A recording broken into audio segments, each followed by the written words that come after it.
ఈరోజు మన ప్రియతమ నాయకులు మాజీ ముఖ్యమంత్రి వర్యులు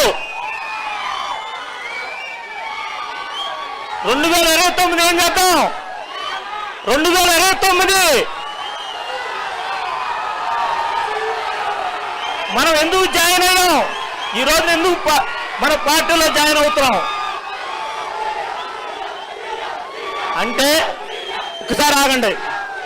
అంటే డిసిప్లిన్ అనేది చాలా. నేను ఈ రోజున నా జీవితం ధన్యమైంది. రాజశేఖర రెడ్డి గారు ఆయన అభిమానిని నేను. రాజశేఖర రెడ్డి గారు నా ఇంటికి వచ్చి నన్ను ఒక తమ్ముడిగా భుజం మీద చేసిన వ్యక్తిని నేను. ఆ రోజు నుంచి కూడా ఈ రోజు వరకు ఇలువలతోనే ఉన్నాను. ఈ రోజున జగన్మోహన్ రెడ్డి గారు సమక్షంలో వైఎస్ఆర్ కాంగ్రెస్ పార్టీలో అధికారికంగా జాయిన్ అవటం జరుగుతుంది.